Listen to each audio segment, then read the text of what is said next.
Welcome back. Today, my guest is Dr. Aaron Kushner. Dr. Kushner is a postdoctoral fellow at Arizona State University, where he researches constitutional development as part of the Quill Constitution Project and is an associate editor at the Starting Points magazine. In this episode, we engage in what is best described as comparative political theory. We take up questions of citizenship, the relationship between a liberal and illiberal or non-liberal culture, and the impact that first principles have on second-order actions.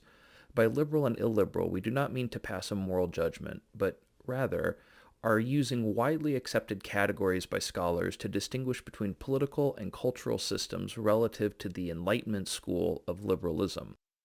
As we explore, the tension between a liberal system like the United States and a non-liberal one like the Cherokee is fraught with tensions, perhaps irreconcilable ones, but ones that provide critical insights into the nature of both systems.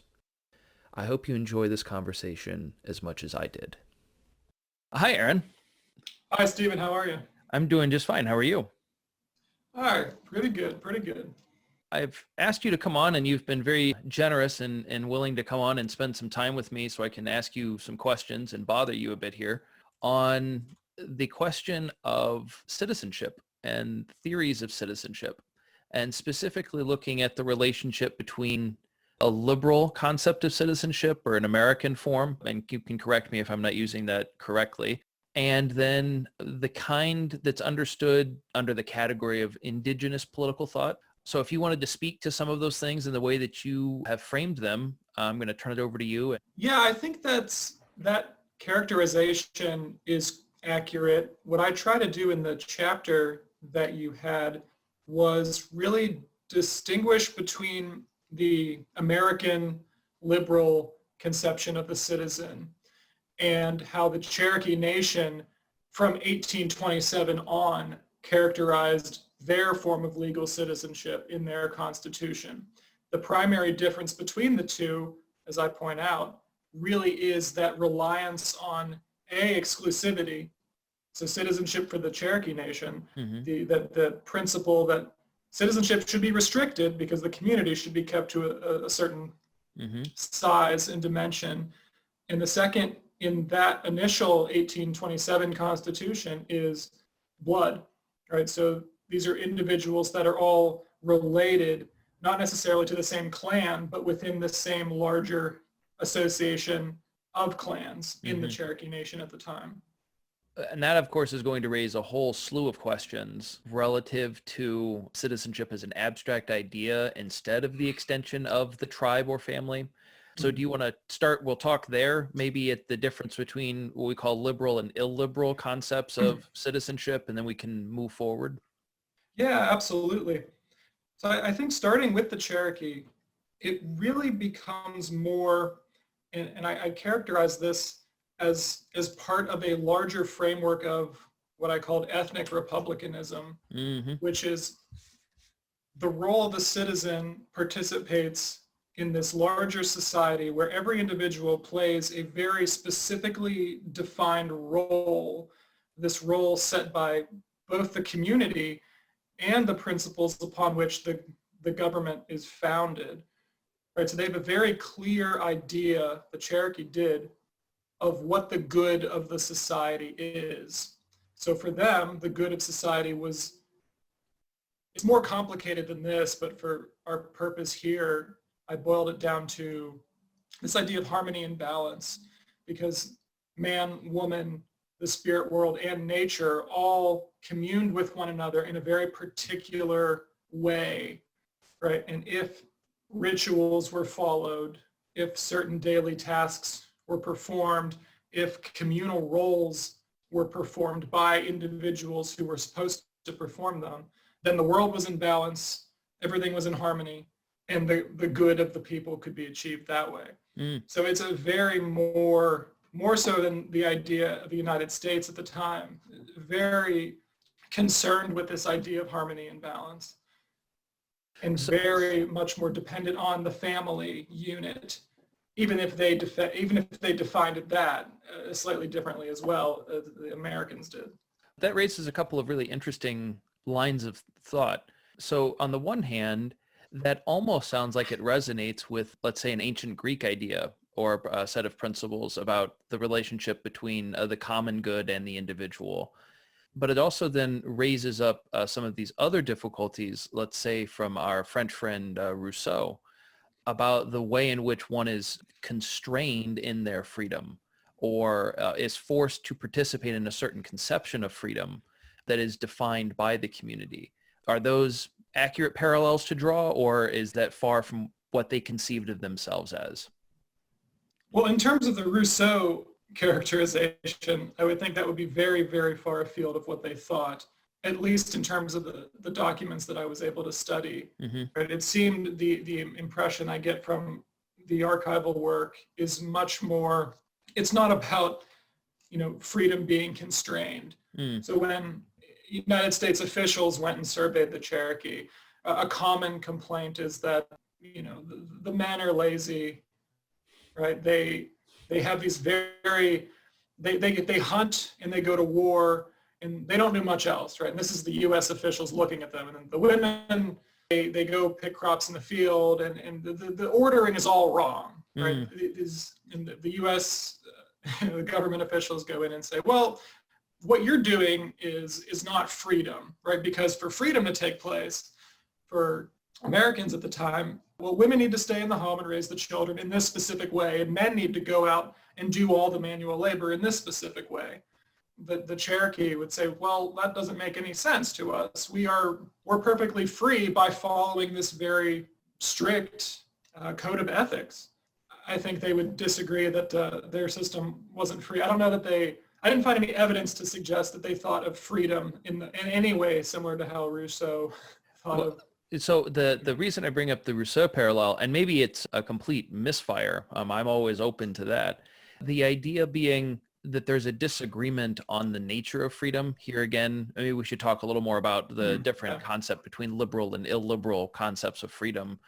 And maybe that the Rousseau parallel is not in the sense that there is a denial of freedom, but that there is a restricted form that this is what freedom must be, instead of the liberal notion that's a bit more plastic, if that's fair, or one that has a more porous, we could say. Perhaps speak to that, starting with the liberal illiberal conception, and see if that's a useful framing for this difference. Oh, that's a good point. Yeah. Okay. That makes sense.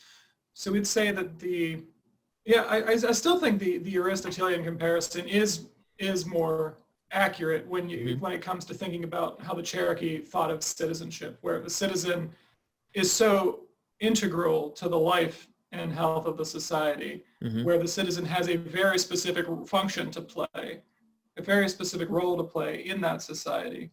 In some senses, the lifeblood of the community really depends on individuals understanding that their actions actually do perpetuate the common good. And I don't see them talking about freedom in the same way as an American would at the time, if that makes sense. Yeah. Though the Aristotle comparison is an interesting one. You use the framing from American political development, I believe, that talks about, in essence, a kind of tiers or a triangle construction of the priority of principles and then actionable policies that sort of at the underscoring the idea of how freedom is enacted in a constitution or a set of laws is a fundamental idea of what freedom must be.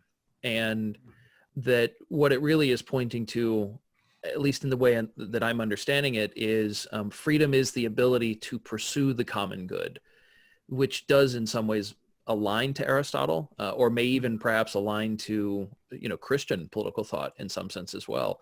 Is that also fair, that these two things aren't that foreign from each other, at least in that sense? Absolutely, yeah. I would say that's more than fair to say. Then if we can sort of frame freedom in that sense, sort of an Aristotelian one, without getting too much into the weeds on the Aristotle, but instead sort of understanding, let's say the goal of a citizen is the preservation of the regime in Aristotle, and the way you could do that is by participating broadly in some form or other. Would that also be true in the political thought of the Cherokee, that your primary job is preservation and the way in which you do it is by participating in the life of the city? Absolutely. You see that over and over again in old Cherokee documents from the 19th century. That's the essence of their day-to-day. Historian William McLaughlin really has a great, insightful description of the Cherokee daily life in his book, The Cherokee Renaissance. Even the daily, the cleansing rituals that they had really were geared towards preserving the political community. Everything they did was geared toward the good of the whole. And I think that there's no sense in which it's a contract similar to liberal notions of participating in the community. Good. Now I want to get sort of rolling here and have at least a little bit more of a, I don't want to call it a pushback, but a probe of that tension. On the one hand, it wouldn't be unfair to say that liberalism, broadly conceived, has been or continues to be the dominant way in which Western democracies are operating, or Western republics certainly are. And that the American character is still, for the most part, defined by these principles of liberalism. It's sort of ascendant, or at least the prevailing dominant perspective, I would say.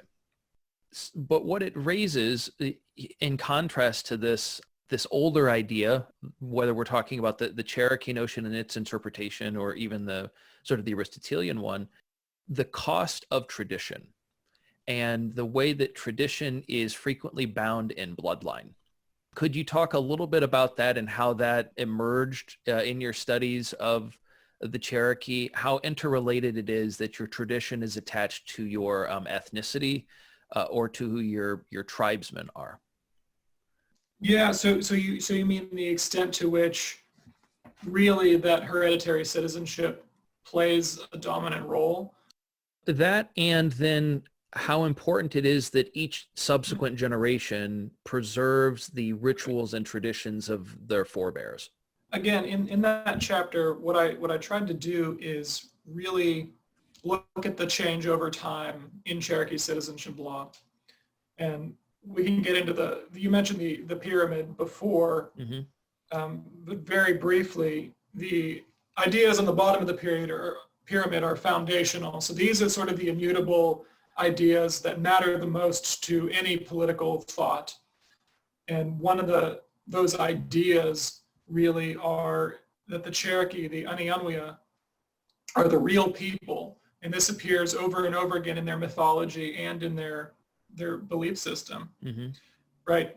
Chief Wilma Mankiller, as recently as 1993, I believe, talked about this. And she said there's an ancient Cherokee fable, I suppose, where if the Cherokee stop performing their ceremonial dances, the world will stop spinning. So it's very, very integral to the functioning of humanity at large, that the Cherokee are able to preserve this balance. Right? So it really, one of the major aspects that you get over time, because the citizenship law does change for the Cherokee, the second story idea. So the foundational idea informs the second story. So as the ideas on top, second story ideas, change, right, the way the law is written and the way the law looks, that change is meant to preserve the continuity of the underlying value. So the citizenship law itself changes over time. For example, the big example, as recently as 2017 was the last major change, the Cherokee had really fought hard to exclude from their tribal citizenship descendants of the Cherokee freedmen. So the descendants of formerly enslaved peoples once held by the Cherokee, as recently as 2017, had been disenfranchised in a lot of ways because the Cherokee argued, a large contingent of the tribal nation, argued that these people are not related to us, therefore they don't get to participate in uniquely Cherokee governance. Right? They can live here, live among us, but they're not really Cherokee. And of course there's pushback, and not all Cherokee think that way, but it was a major issue up until a few years ago. So, and it really remains to be seen whether they'll challenge that or not.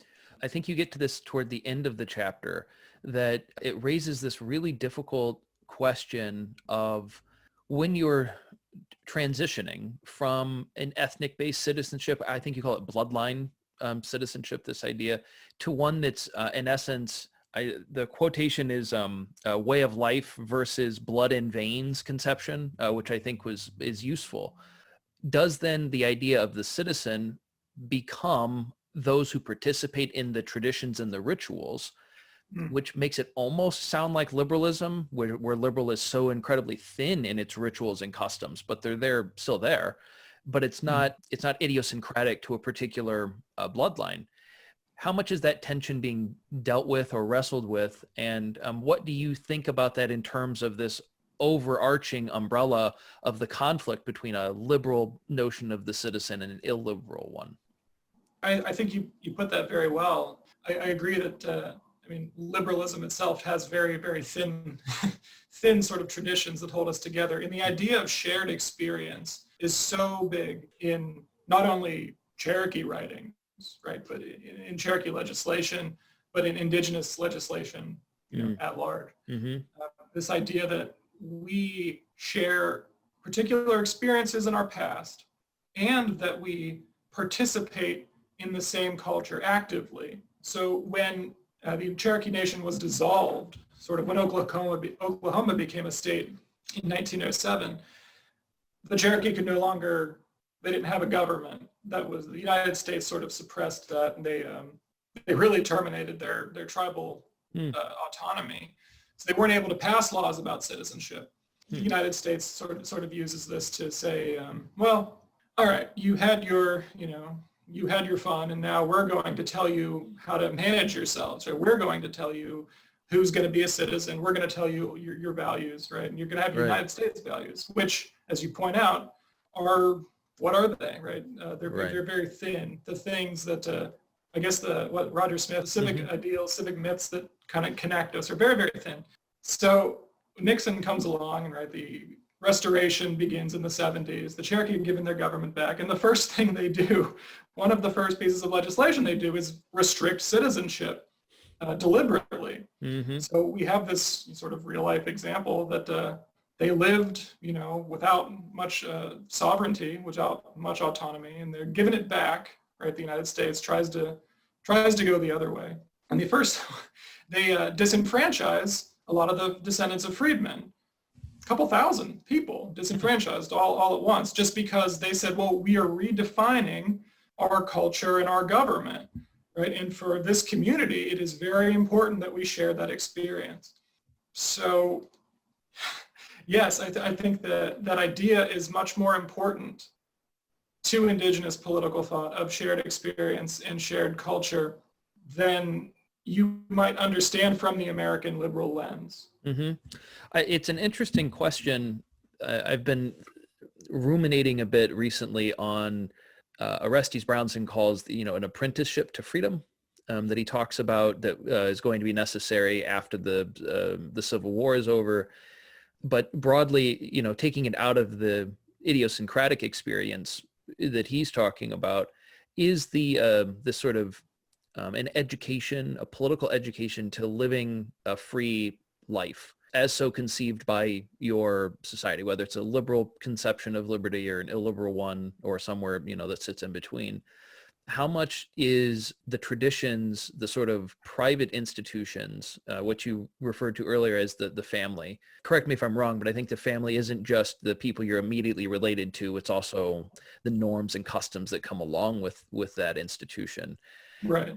How much of that is essential for this kind of political education? What is the notion of that's in Cherokee thought about the relationship between the public and the private?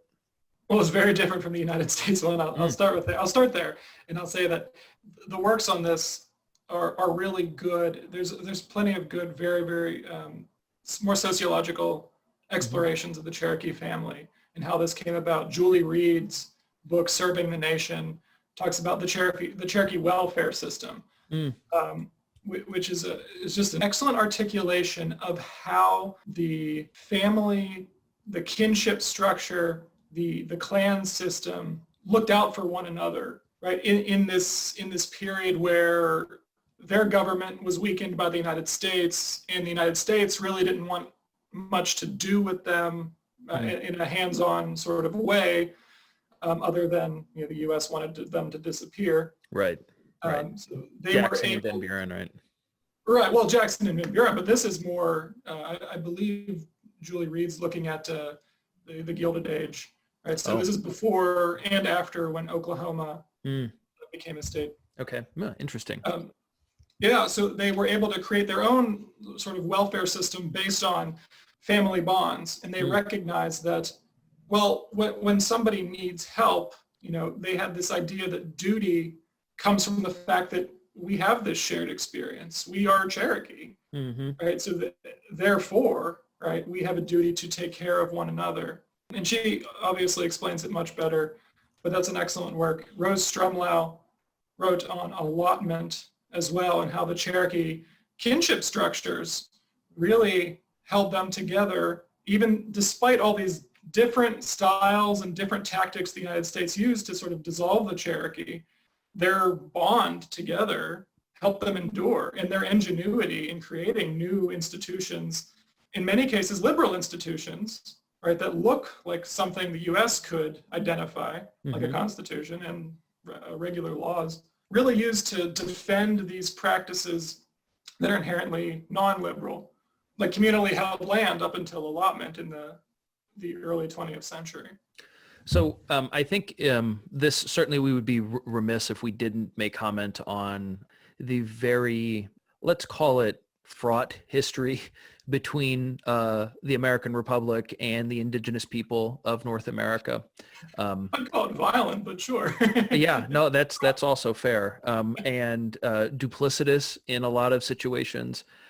And so I think it would be remiss if we didn't at least mention this and how it underscores a lot of these relationships.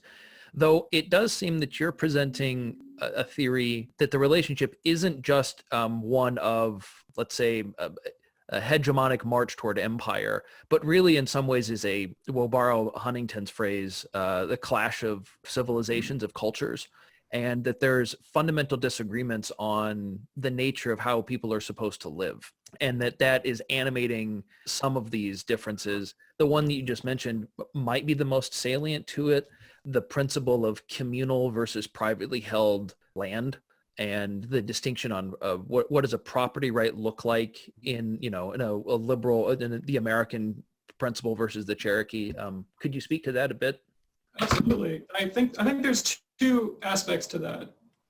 The first being that clash of civilizations, by which I will define here more simplistically, I guess, as the American culture early on, right? So the very, very white Protestant idea of a liberal utopia, right? If we ever got there. But this is the dominant culture, clashing with an indigenous culture that does things very, very differently day to day, and appears to the Americans as being very primitive. The language they used was much harsher, but the savage, right, is the most common in the 1820s.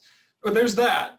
And then there's this idea of, which again develops differently over time, which we can get into if you want, but that the liberal tolerance, right? What can't liberalism tolerate, and what can liberalism tolerate? Right. Especially as it develops in the United States, that idea that, well, Republican form of government was a big one, right? So to that second point, right? What can't liberalism tolerate? So the United States guarantees to all states within it the Republican form of government, and this is the form of government.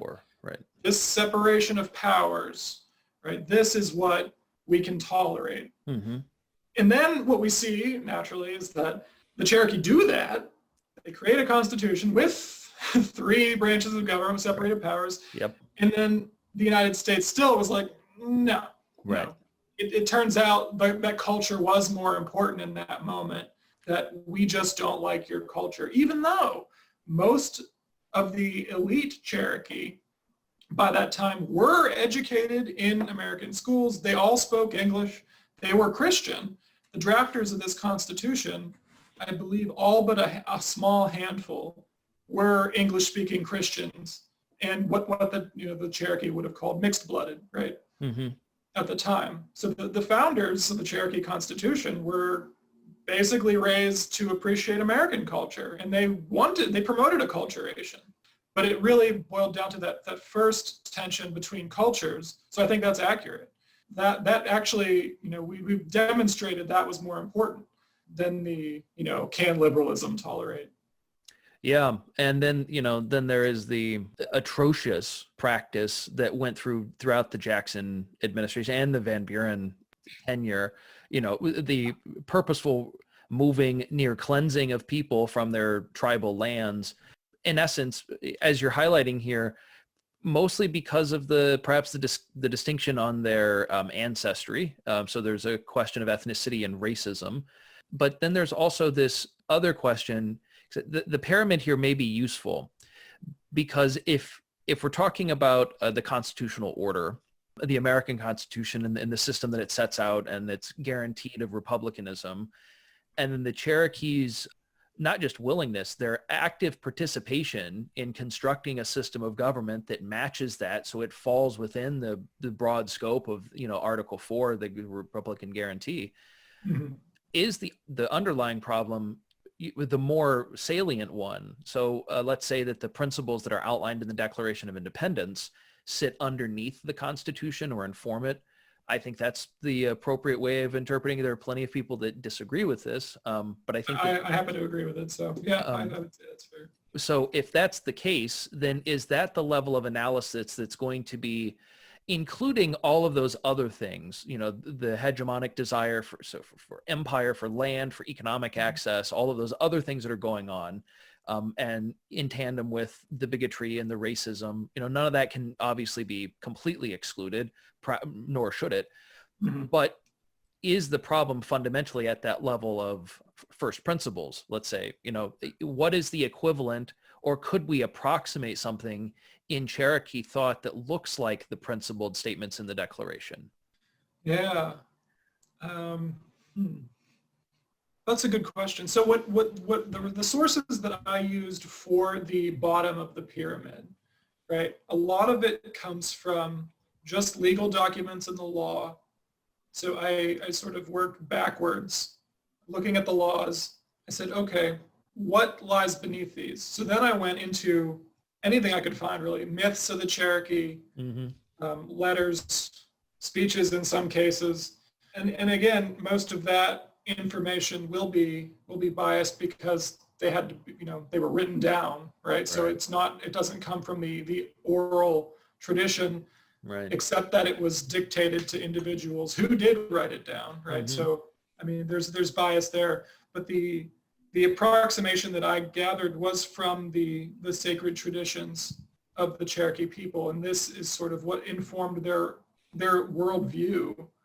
A lot of scholars begin their analyses of Cherokee history with Cherokee myths, right? With Cherokee, the Cherokee creation story, right? Or the variants thereof, right?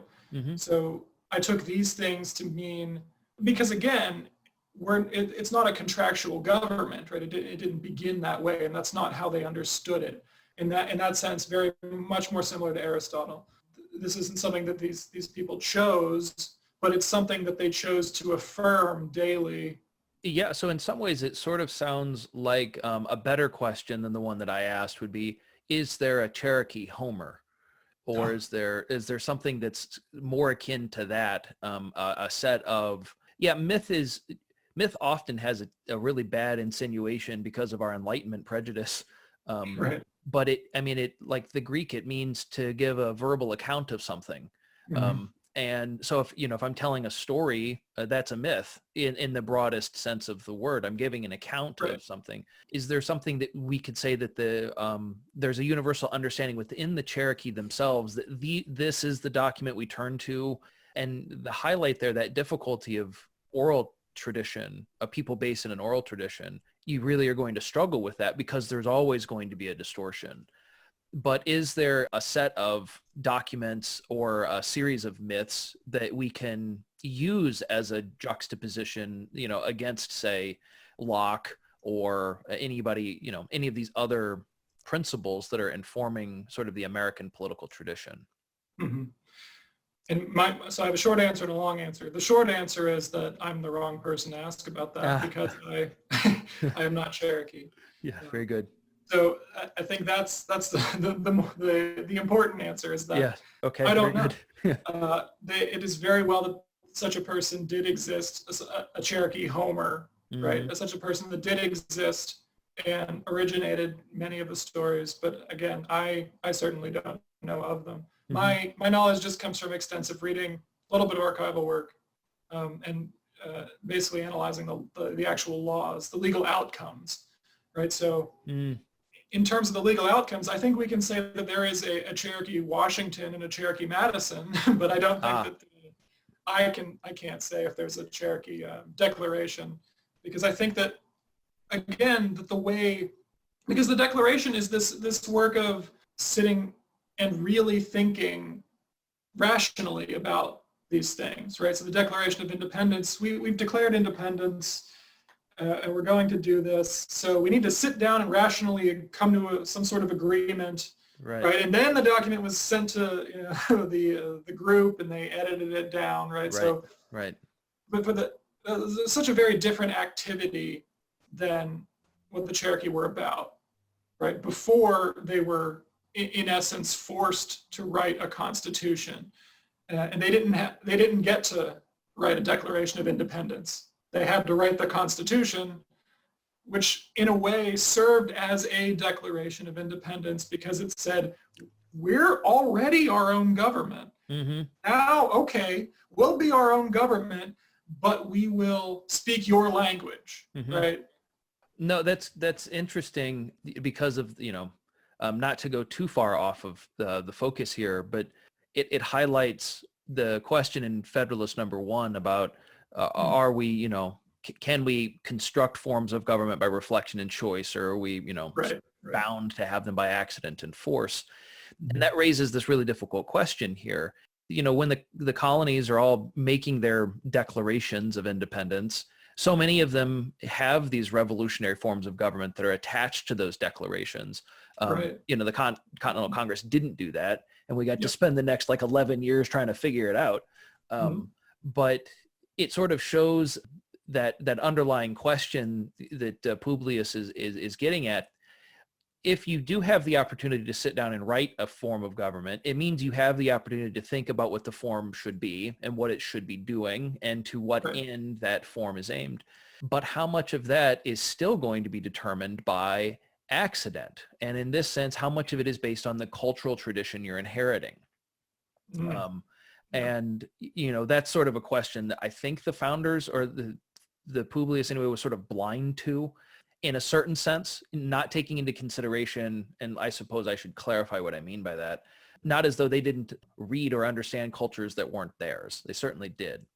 But to have an appreciation of a fundamentally different value set. And I think that's what we've sort of clearly established here, that's informing the Cherokee political tradition, is a different set of assumptions about human relations.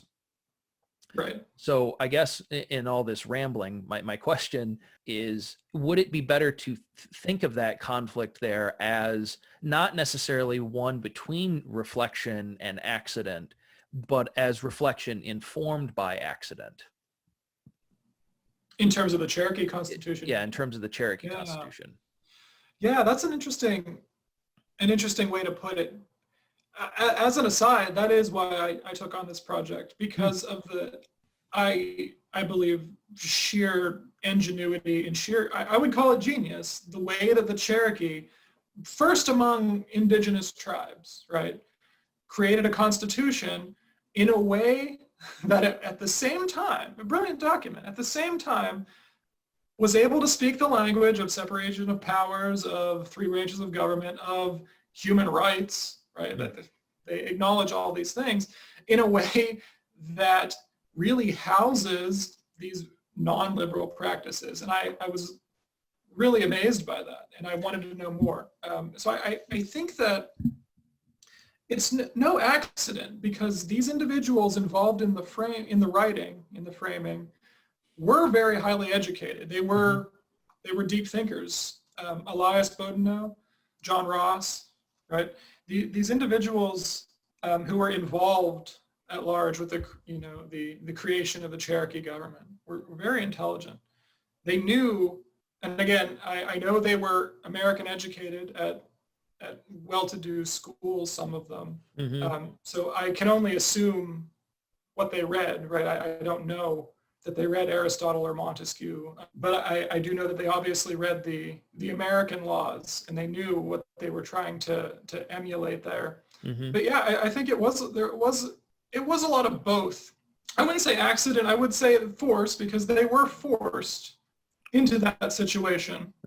But in that situation they were forced into, they were able to reflect and draft this document that is very, very meticulous about how it balances the two cultures, really.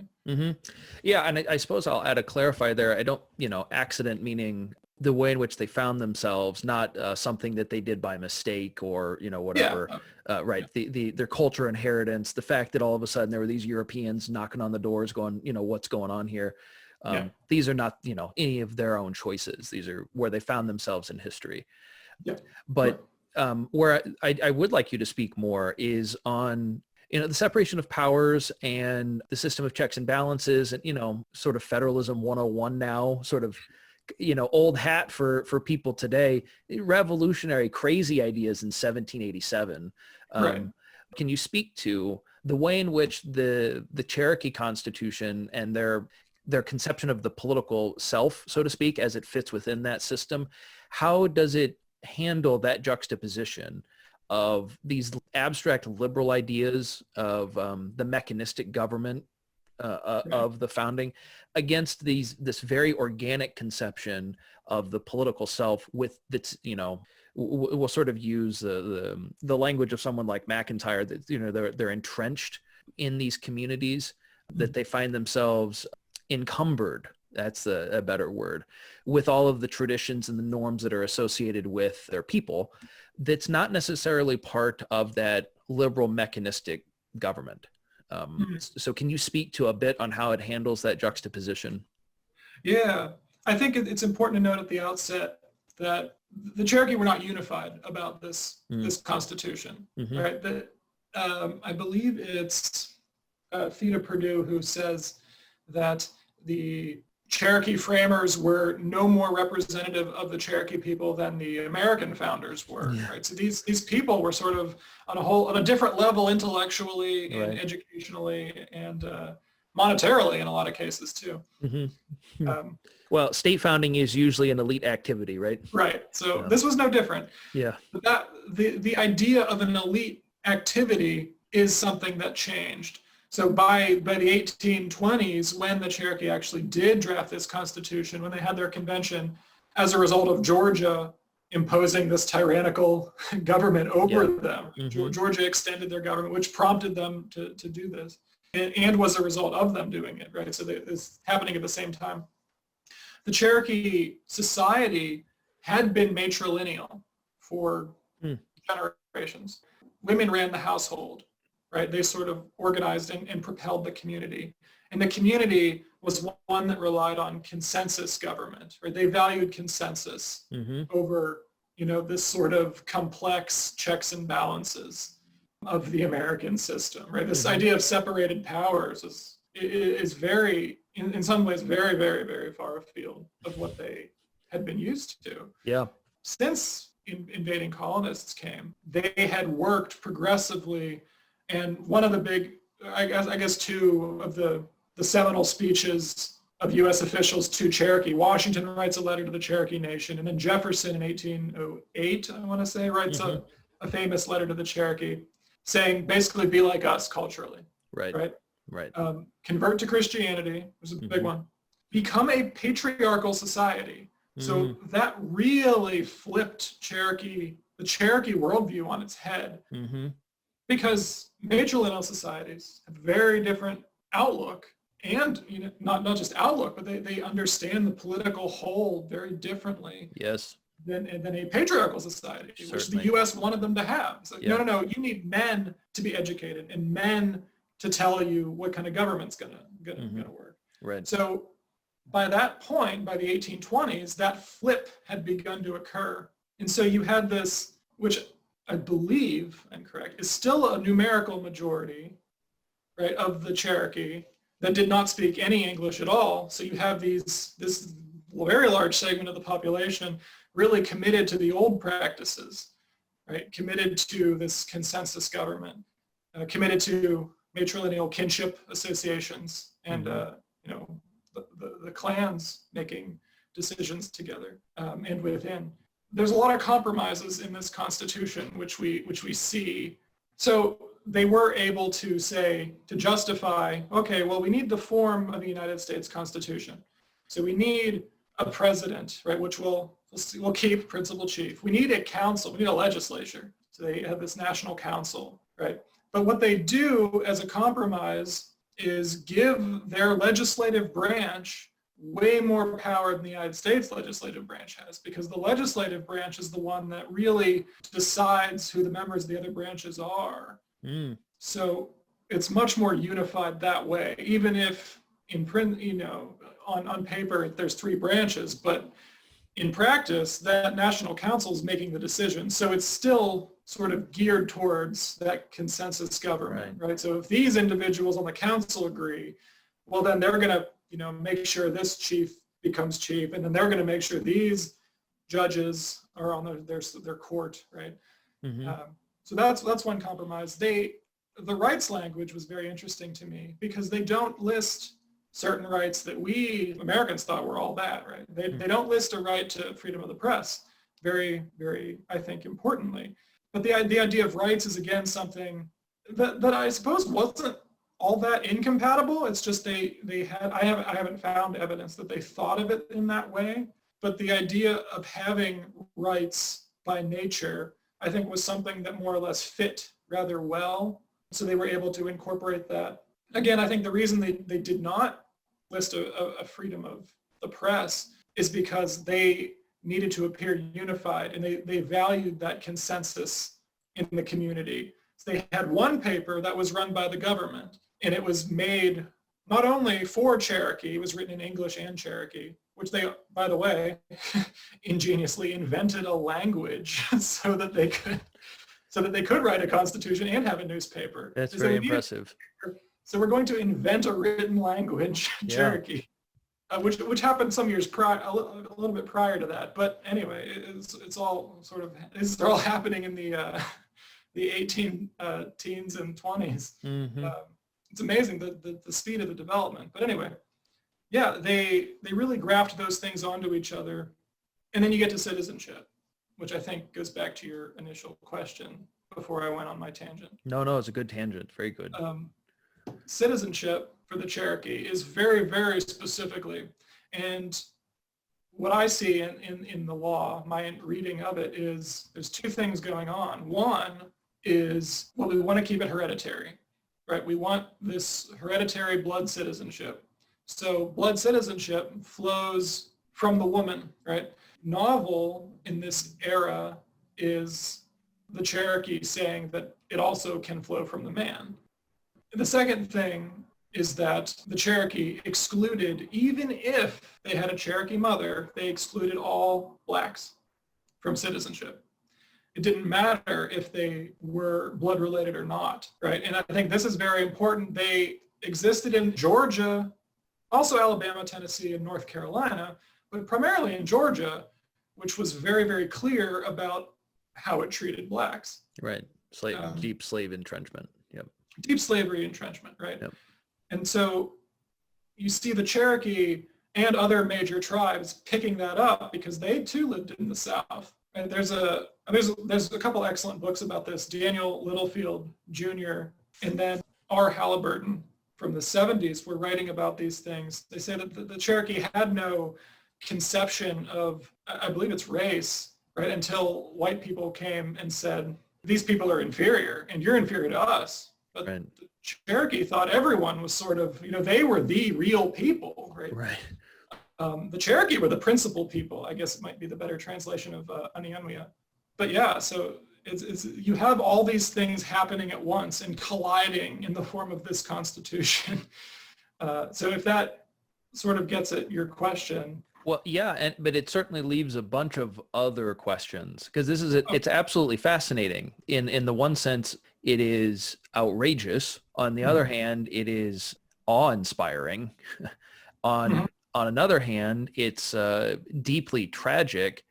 But then there's, I guess I'm going to add two people because I have four hands here. But on the on the other hand, what it sort of shows is the extent to which liberalism as a theory, as opposed to a liberal democracy in practice, the gap that is always going to exist between them.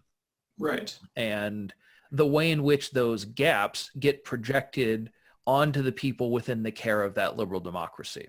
And the export of racism being one of them. Yeah.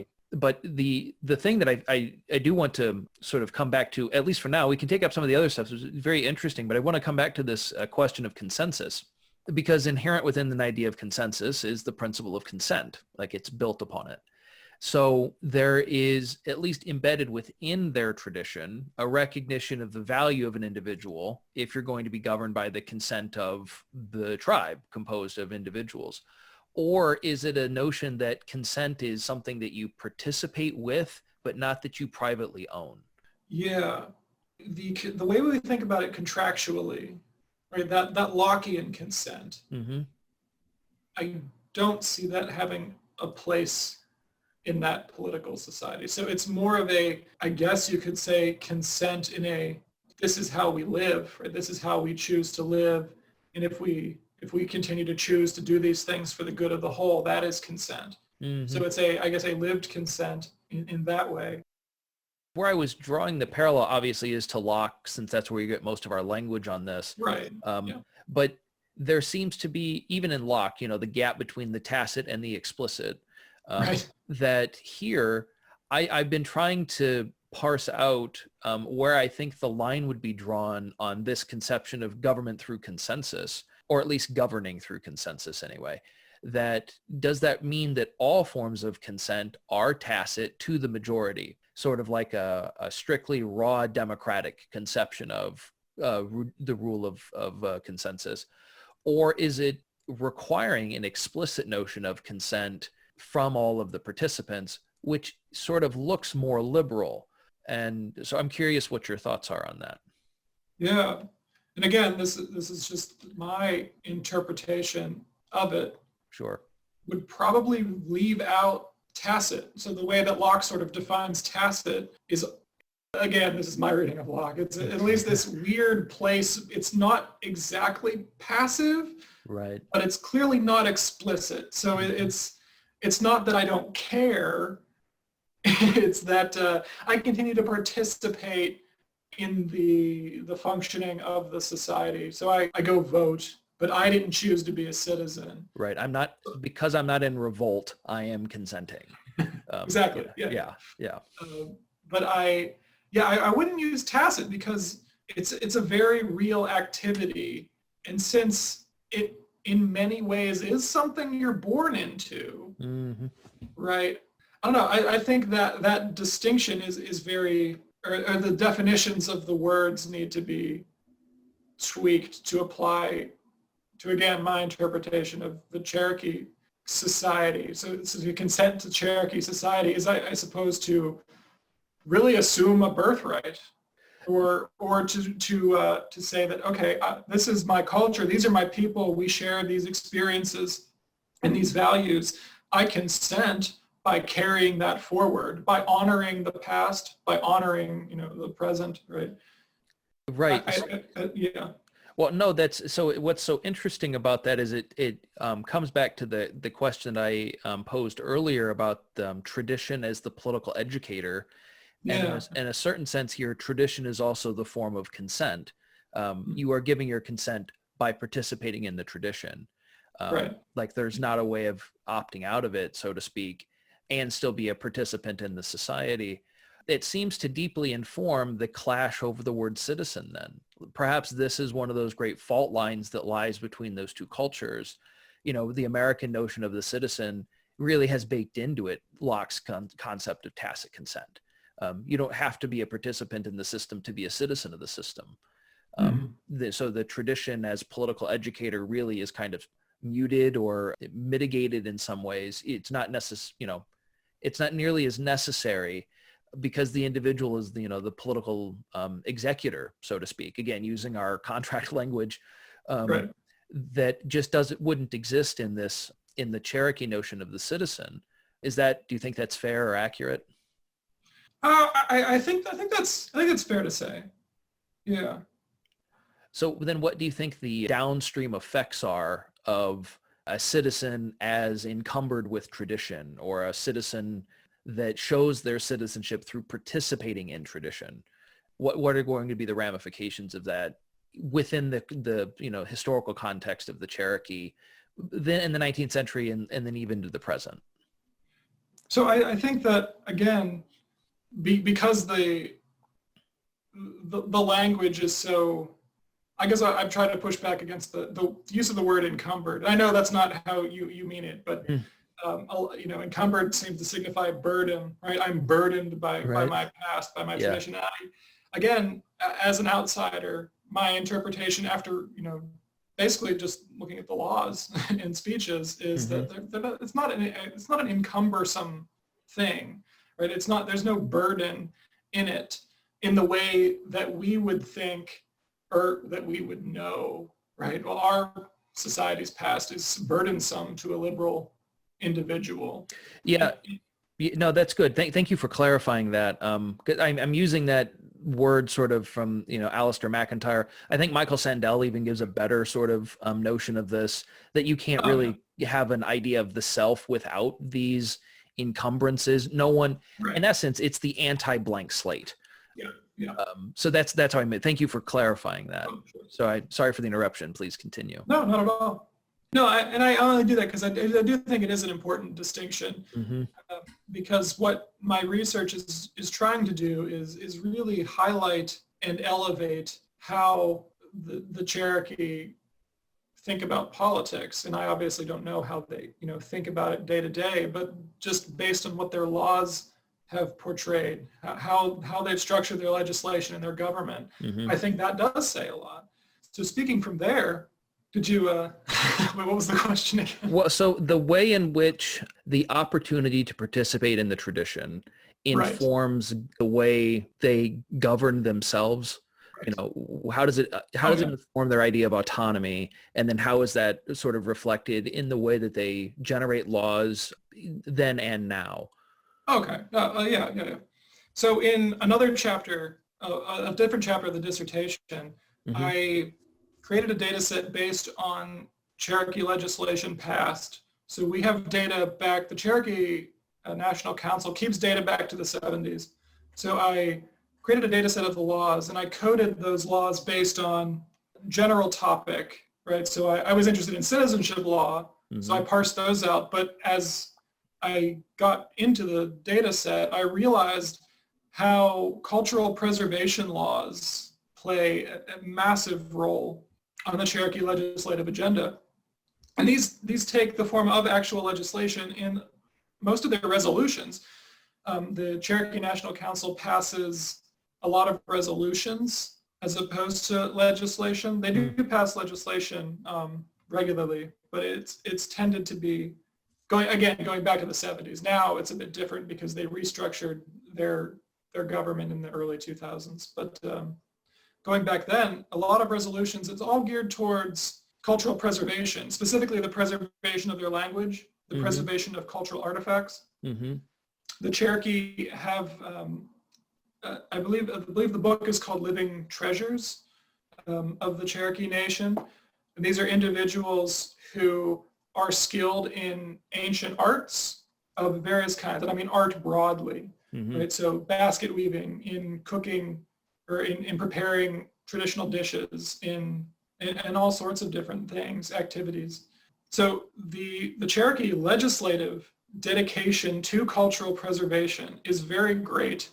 And we just see that statistically, a good portion of their laws and resolutions are geared specifically for that. This is who we are.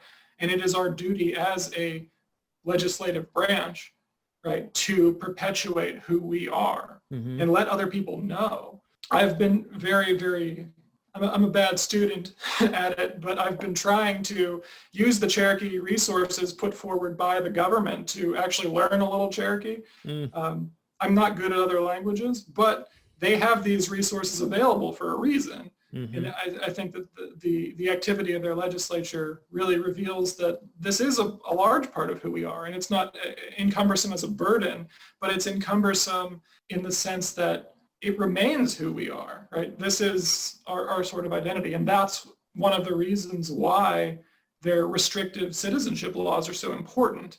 Right. Because if you don't get that, right, and even, someone like me, an outsider who can't ever really fully get it, right? This is why we're not citizens. This is why, Elizabeth Warren isn't a senator. Senator Warren isn't a citizen, right? Yeah. Because the blood itself no longer matters this far on in the game, right? It's now who actively participates in the culture and who doesn't. If you still have time, I have 3 more questions for you. Oh, yeah. Does the shift, or in your estimation, evaluation of this, does the shift away from a bloodline-based idea of citizen to a cultural practice notion of the citizen, which is meaning it's going to overcome the boundary of racism that, now the freedmen can be Cherokee citizens, so to speak, right? Does that show the need to preserve, I want to make sure I phrase this correctly. Does it show a further need to capitulate to the pressures of the American project, or does it show the stark reality of needing to preserve a tradition but making it a little bit more open so it's easier to preserve it? I think it's an important question. I think you phrased it well. I think the first thing that I would say about that statement would be, while it's no longer about blood quantum for the Cherokee, right? It's no longer about that.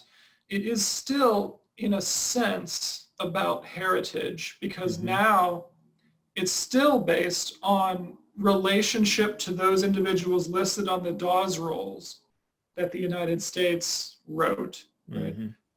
And the fact that they allowed descendants of the freedmen, well, they were freedmen rolls as well. So it's only descendants of freedmen descended from individuals listed on the freedmen rolls, which were connected by the Dawes Commission back in the early 20th century. I see. So yeah, these rolls, there were Cherokee. And again, the commission just racially profiled left and right, right? If you look black, you're on this roll. If you look Cherokee, you're on this roll. If you look white, you're on this roll. Yeah. Of all the people living there, right? So a hilariously imperfect list. And to top it off, a lot of people understandably didn't want to be counted. So, there's that too. It just really sort of highlights the asinine nature of looking at things through the lens of race all the time. Exactly. It's not very illustrative frequently. Right. So they wanted to keep that idea of restricted citizenship, but they couldn't use blood anymore. It had been too long. And there had been all these different claims. So they used an actual list composed by United States officials, so they could say, so if the U.S. had issue with it, they could say, well, you made the list, right? Right. So what do you want? So even though a number of the freedmen descendants were not related by blood, they were still listed on the Dawes Rolls, right? So they were still had ancestors living there when the allotment was imposed upon them. I see. So that would be my first point on that. In terms of whether you need to open a culture to preserve it, I mean, that is a massive question. Yes, it is. It is a very massive question. One that I obviously don't have, I don't have the right answer, or maybe not even a good one, but I can sort of speculate that I think the unique strength and genius of the Cherokee people has been to really preserve their culture in spite of all U.S. efforts to disaggregate them Mm-hmm. and to force them to incorporate more people over time.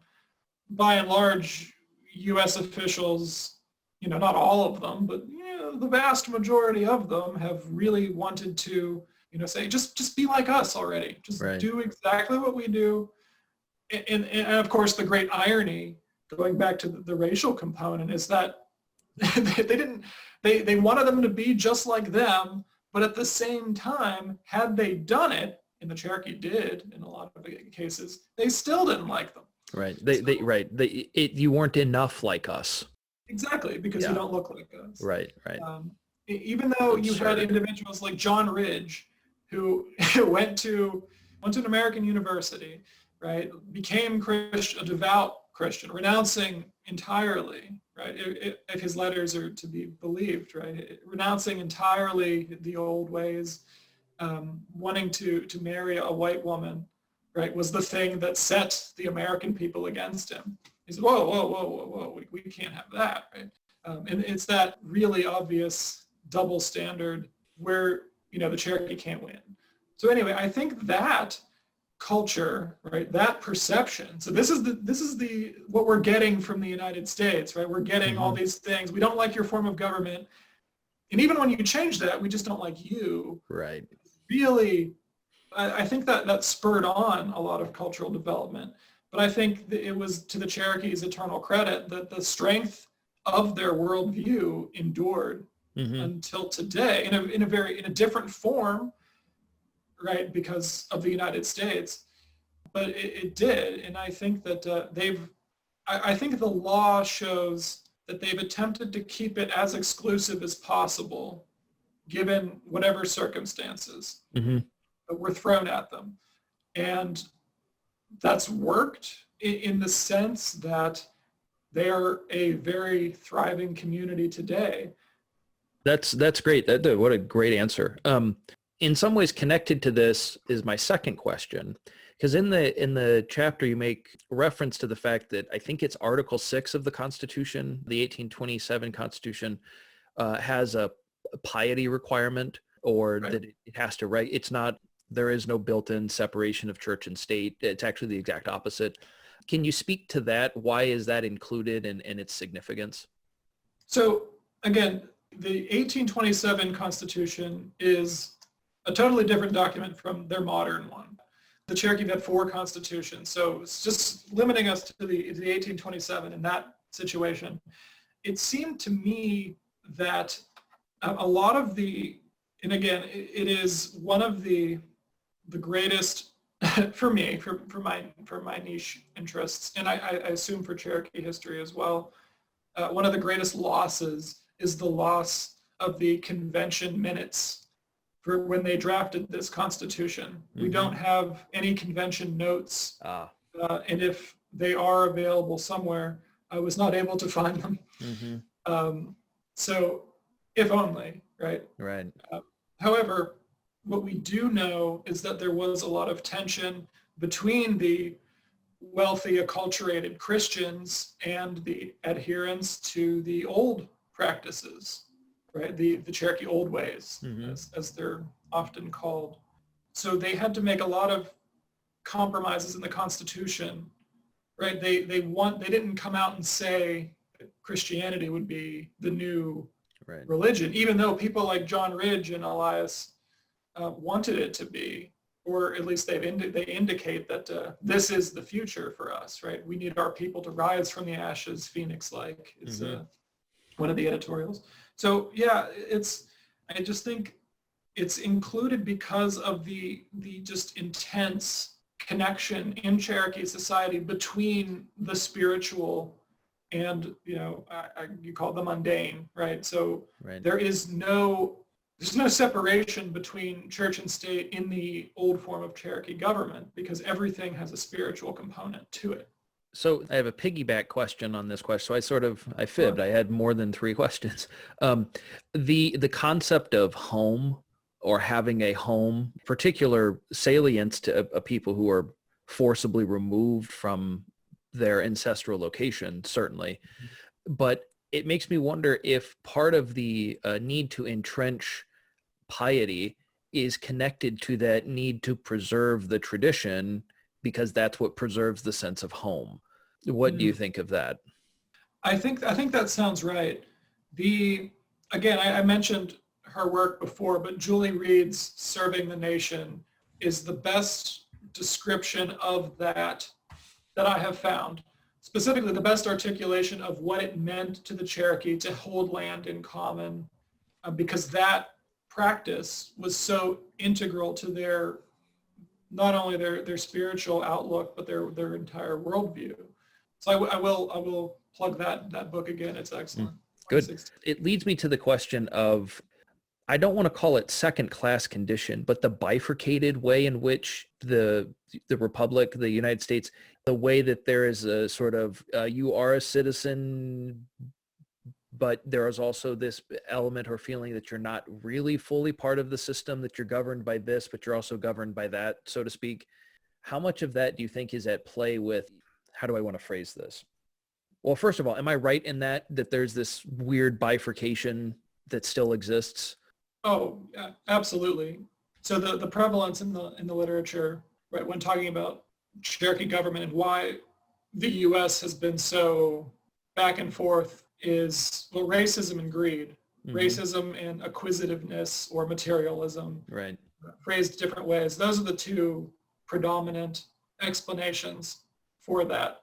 And one of the things that I try to do is to really highlight that there's an ideological tension as well. So I don't discount that those things exist, because they very clearly do, and they clearly play a role. Right. But I think on top of that, a lot of U.S. officials would have used and did use the difference in ideology, the difference in government composition as an excuse to be racist, as an excuse to take land, right? Which is the big goal. Your pyramid structure there may be helpful. Sort of the greed and the racism are sort of second tier actions based on underlying first principles, and there's a fundamental conflict between them. Is that fair? I'd say so, yeah. Okay.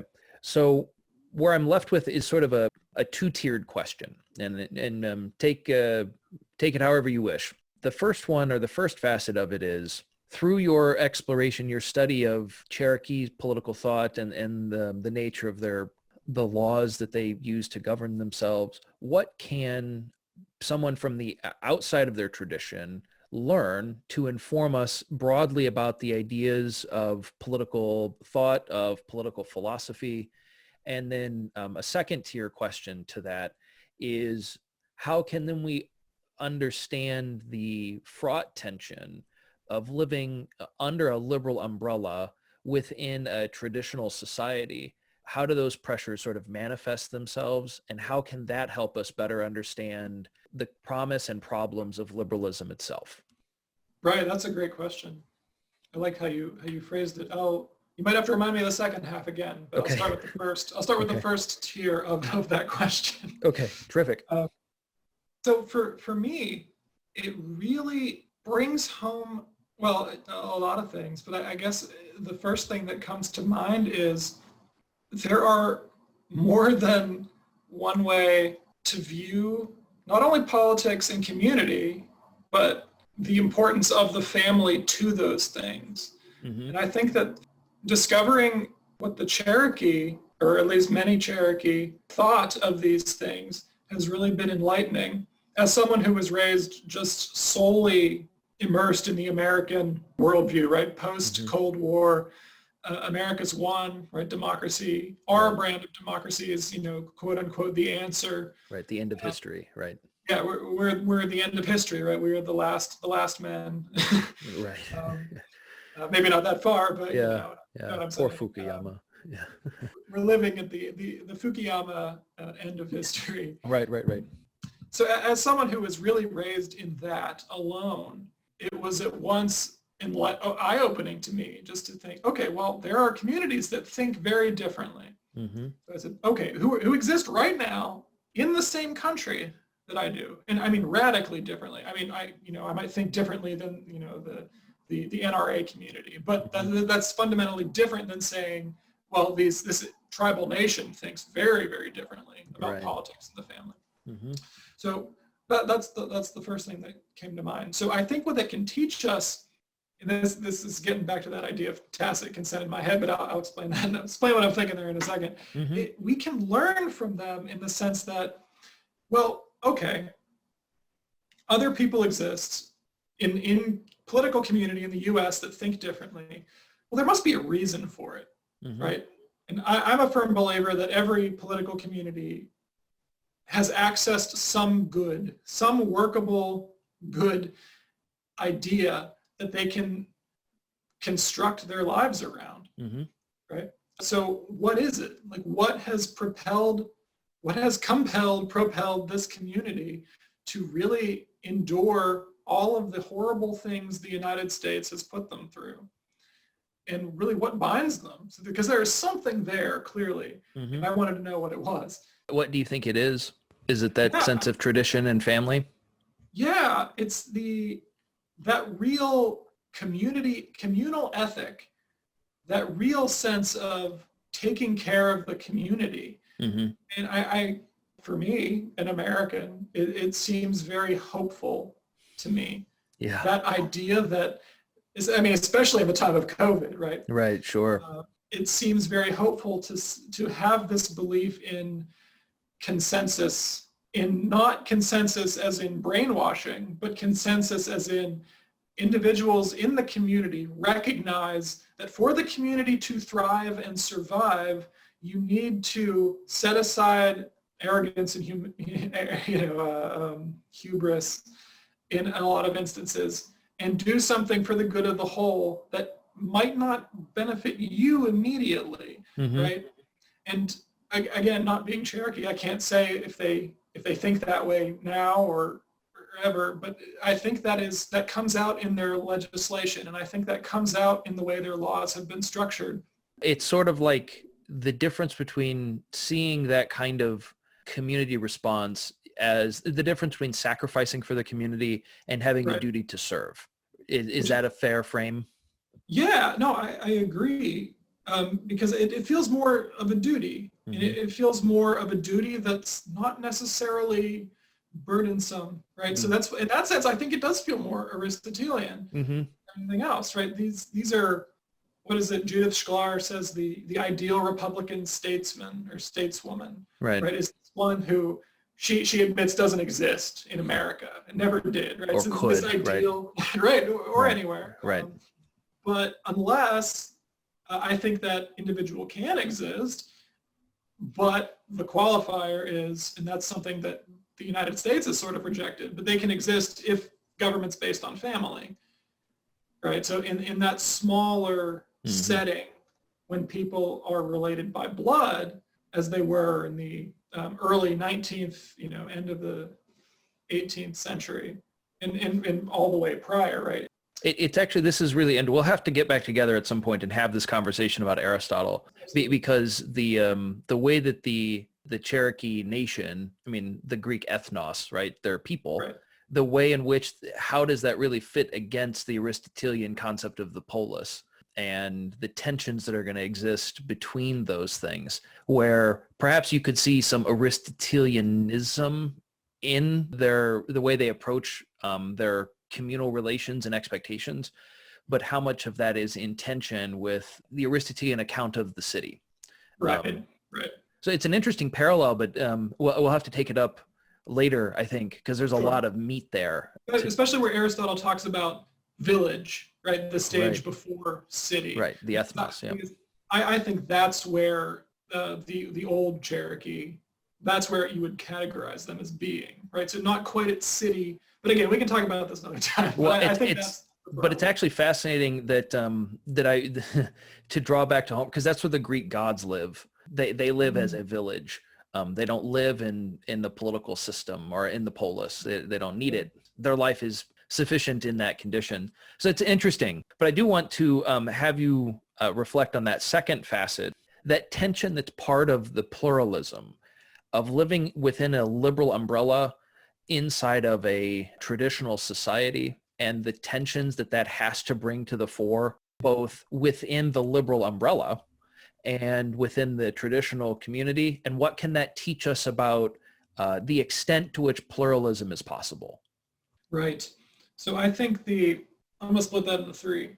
The first tension that comes to mind is the heritage of paternalism, I would say, because there is that, and that's a question the United States at large is wrestling with right now in terms of, the legacy of slavery. But in this sense, they're wrestling with it because the history of federal Indian policy is one of paternalism.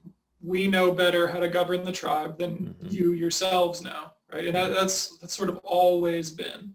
And then up until very, very recently in American history, and I mean, people would probably rightly argue that there's still plenty elements. I think there are still many elements of it, which we see in Governor Kristi Noem's response to the Sioux tribes during the COVID road checkpoints. Very, very heavily, we know better how to preserve your tribe from COVID than you do. Right. So that's a whole other issue. But yeah, so I think that the first tension is that there is still that legacy, that history that Americans are encumbered with, in the sense burdened with, that we have long told you what's best for you and how to live and how to govern yourselves. And that's not something that is gone from the law, but it's still there in many cases. The obvious one is that Congress can dissolve them again, right? Should Congress choose, Congress could. Right. So, I mean, as long as that threat is there, right, that's the history of paternalism remains, right? That tension always remains. But anyway, that's a different tension than the one I think we're getting at with the different kind of political tradition.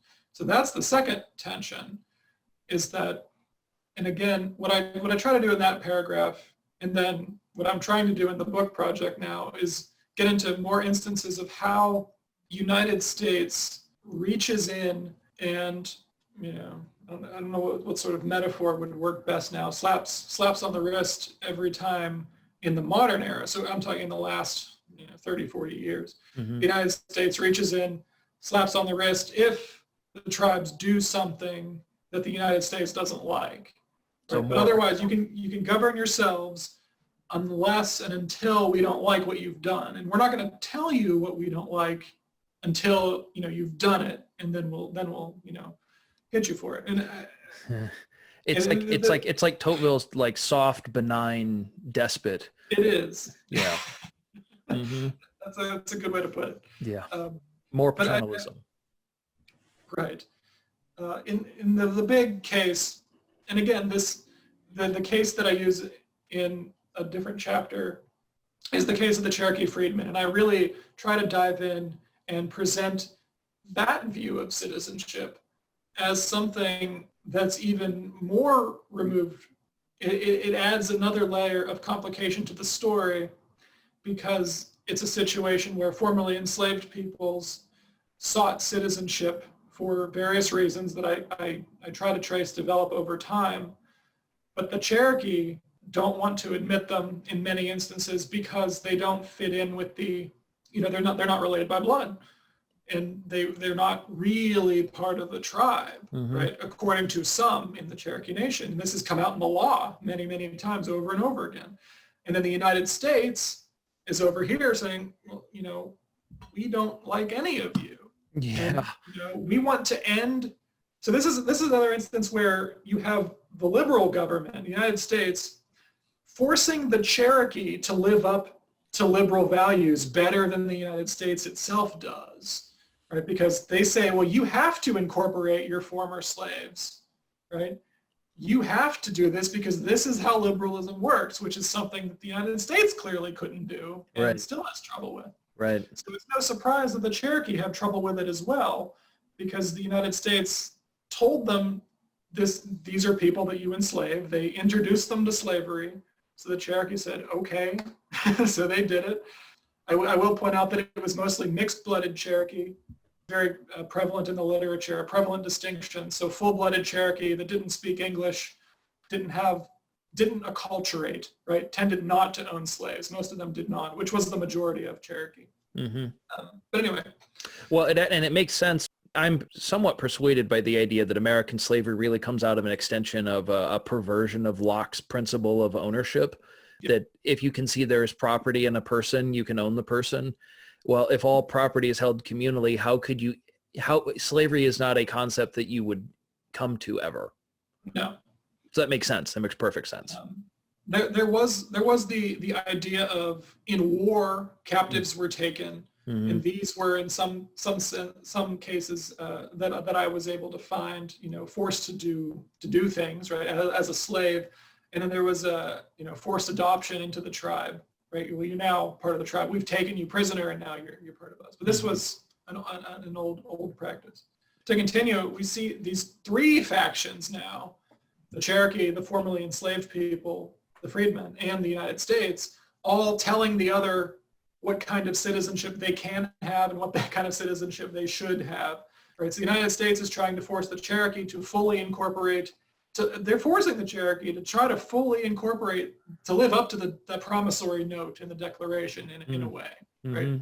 So do this, you'll be good. The Cherokee, at every turn, historically, until now, right, there's been a moment where they have pushed back against that. So every time the freedmen appeal to the United States over time, this is again since 1866, the United States sides with the freedmen, and as they did most recently in the district court case in 2017, right, saying, again, siding against the Cherokee with the freedmen, saying, no, you have to incorporate them. And the Cherokee pushing back and saying, you cannot define our sovereign citizenship to the United States. And the freedmen saying, we just want a home, right? There's this really complex relationship between these three groups. So I think that tension, a real fundamental ideological tension. I mean, there's obviously evidence of racism, and there's on the Cherokees' part against the freedmen, as well as in the U.S. against both. Right. And I think there's obvious examples, as Cersei Sturm points out in her book Blood Politics, right? There's examples of the Cherokee just not wanting to share money, right? They don't want to share resources with anyone else. So that's another reason to exclude the freedmen. But I try to argue that it's also primarily the result of this ideological war that the Cherokee have with the United States, saying, you've taken all these things from us. You cannot take our sovereign right to say who is one of us. I think that's a very fundamental, ingrained principle. So that tension's still there. Yeah, I think that's fair to say. Well, and what it does is highlight so clearly the way in which liberalism has to flatten everything, right, in order to, it has to be flat and thin. So, you could have equality, but it only runs about half an inch deep. Otherwise, there are too many claims where the individual stands in opposition to all the other individuals, and that causes a fundamental, identity crisis that sort of is precipitated by this overly thin concept of liberalism, a liberalism that's not supported by all of these other necessary traditions. And it seems to really highlight the way you refer back to the need to have a home. I think really cements the fundamental tension that's going on here, or at least in my read of it, and please correct me if you see it differently, but that the tension of pluralism, that's part of pluralism, like pluralism is tension, but what ends up happening in it is the power of liberalism to expand itself by undermining those traditional pillars really poses a threat to the stability of the pluralist cultures under that umbrella. So in a certain sense, I suppose I should phrase it this way, where multiculturalism is in style but not in substance, that there isn't enough space within that umbrella to make sure that there are pockets of things that aren't like the umbrella itself. And instead, things become, it's really one culture that's merely interpreted through minor variations in music or in food or these things, but that should be open to everyone within that liberal society to participate in. Right. And that really seems to be, at least to my assessment, the rub that's going on here. How do you claim to have two homes, a foot in the Cherokee tradition and then the imposed identity from the American tradition, where the one is going to actively undermine the other one. Right. And is that fair? Is that sort of the broad question you're looking at? Yeah, I think you phrased that very well. I think that makes sense to me. What's coming to mind as a result is, well, I guess the first thing is I want to get the name right, the National Association.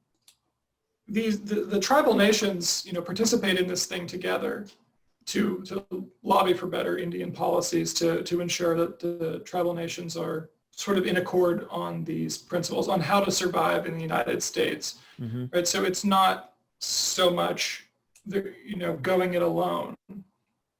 Well, it makes me, and I suppose this will be the last thing I ask you to speculate on, but it's going to be somewhat further abstract from the Cherokee perspective and instead asking, let's say, a more fundamental question about political philosophy. The benefits that come from living in a liberal society are pretty apparent empirically. The costs are not terribly apparent empirically often, Right. especially to someone who lives in the majority. Right. The way in which liberalism has to reinforce itself through a reliance on tradition, which drives it crazy, right? It doesn't like having to be educated by the past. But I wonder what you think about this on Liberty. I think this is at the end of chapter 1 or at the beginning of chapter 2. Talks about toleration emerging basically out of the breakdown in Catholic hegemony in Europe. And the way that it's not replaced by the Protestants is the Protestants couldn't agree with each other on anything. Right. So you basically get into a condition where you have to tolerate people who have different religious opinions than you because you can't conquer them. Yeah. Every time I read through that passage in Mill, it automatically makes me think about Jefferson's first inaugural address, where he talks about even allowing those who would call for the end of the Union to be protected by the Union, because it shows the strength of the Union and the principles that stand behind it. And I wonder if the way we think about this bifurcation or this quest for home or the quest to preserve home, however we wish to phrase it, if it's not also showing the fault lines here of toleration, that in a certain sense, the majority principle in America was never going to be tolerant enough of these kinds of illiberalism. Sort of thinking of Kant and his concept, of perpetual peace. There's always going to be a struggle for those who are not liberal cosmopolitans. Right. But that really shows a fundamental flaw in the understanding of toleration, especially when in an instance like this with the Cherokee, who do everything within their power to become part of the American sense of self, except along the racial line. It shows the deep weakness perhaps in that concept of what it means to be tolerant. And it makes me question if the American idea of toleration ever was the Jeffersonian principle of strength, or if our concept of toleration has always been, well, because I can't eliminate you, I guess I'll put up with you. Yeah. I try to be sort of optimistic toward what Mr. Jefferson was saying. Yes. But I think that, one of the answers, an answer that's right some of the time, if not most of the time, is the second one. Right? I put up with you because I can't destroy you. Mm-hmm. I will say that this is, I think in case of the Cherokee specifically, it's one of the rare instances that Tocqueville was wrong. Yeah. Tocqueville very clearly says about the Cherokee that they will become Americans or they will all die. Yeah. Right? And their culture will be gone forever. So it's an interesting thing that he and other Americans at many points thought that they actually could destroy the native peoples. As recently as Eisenhower in the 1950s, they thought, well, termination's a really good idea. We can just finally get rid of these tribes. And no, actually you can't, because there's something in these cultures that has political value, right? There's something very, very valuable and good about this worldview that causes people to hang on to it. And yet what it does is it provides a constant contrast to the liberal project in a way that's going to drive that liberal project crazy. Right, of course. So perhaps the value you're speaking to here is in the fact that it keeps the liberal project crazy. And I think that's a good thing. I also think this idea of not only, well, and this is something we can talk about in the modern era, because by and large, most tribes in the U.S. are some form of democracy, right? They participate. They're not the essence of democracy, but they participate in the being, right? They are yes, right. Participate in democracy to some extent. So we can really, sort of save Jefferson on that point by saying that if we extend our idea, if we can extend in the American mind what a laboratory of democracy can be and its benefits that can come from it, I think that COVID is providing us a great example of this. If you want to talk strictly policy, if you want to talk strictly leadership and governance during crises, I think we're seeing, by and large, some tribes doing very, very well with COVID. And I point to the Sioux tribes in South Dakota right now. It wasn't until, I want to say May, that they had more than a handful, May or June, more than a handful of COVID cases. Many, many months after the rest of the United States had been, just inundated by them. The policy of completely closing the border had worked, or that it seemed to work.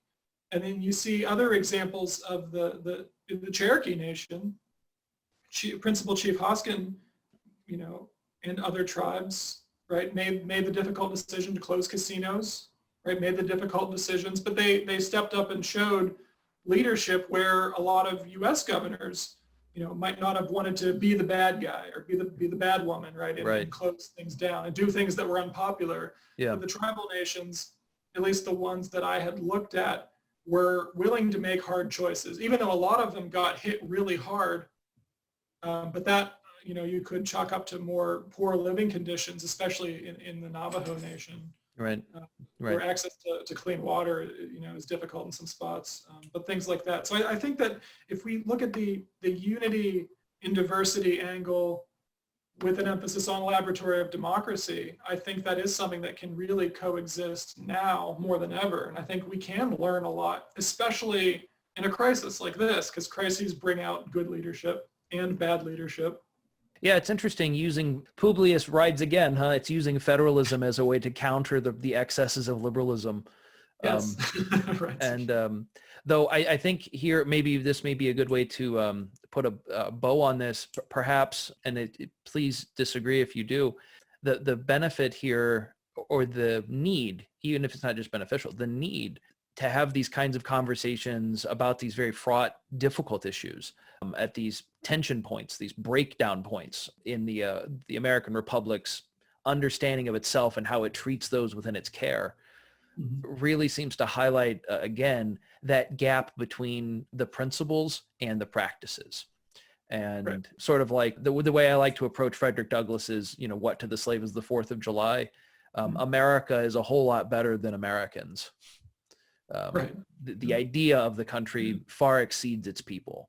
If only if only the latter, if only the people could ever live as they think they are. But here, what you're pointing to is, even in that case, where if Americans were to live up to their principles, there would still be these fundamental tensions. Right. Because there is just a difference in, well, using Aristotle, what's the best way of living? Yeah, absolutely.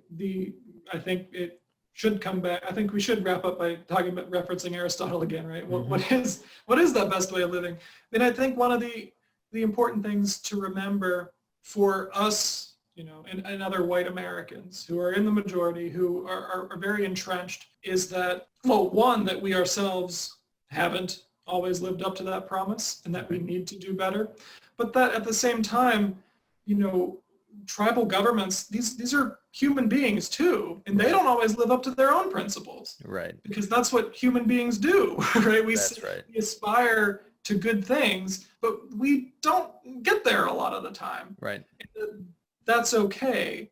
And that the forms of government themselves as they exist now aren't so incompatible that no one's justifying, human sacrifice, right? The U.S. doesn't do that, and no one does that.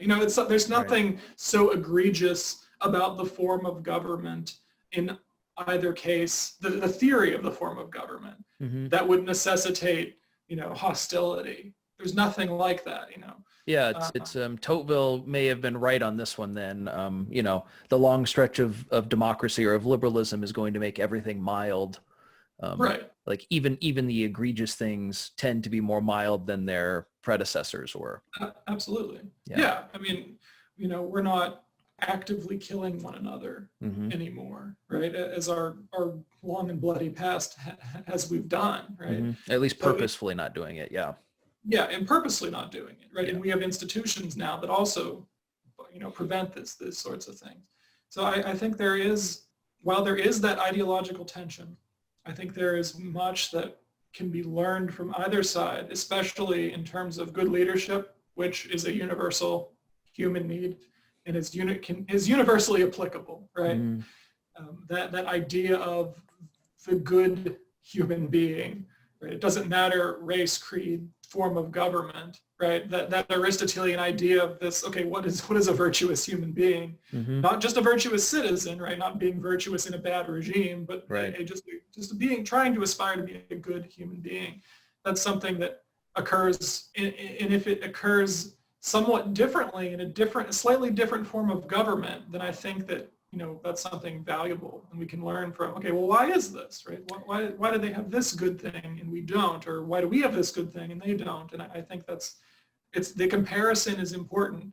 So that's my plug for federalism. So it certainly highlights again that the Aristotelian gap there between the good person and the good citizen, it is perhaps not from the point of view of preserving a regime, but from the point of view of a political philosopher, that may be the most useful thing anyone can do to a regime. Your good people are not the good people. Yes. That there is always going to be a gap there. And yes, perhaps that is the most useful, beneficial, essential component that we can take out of discussions like this, even if it doesn't make us leave feeling like we have the answers, maybe at least have a couple more questions. Absolutely agree. So great. Well, Aaron, thank you for coming on and chatting with me about this. It's been really fascinating. Thank you for your time. Absolutely, Stephen. It's been a pleasure. Thank you for listening. If you've enjoyed the conversations on this channel, please consider subscribing or supporting the channel more directly with the link in the description. And I hope you'll join me in the next episode.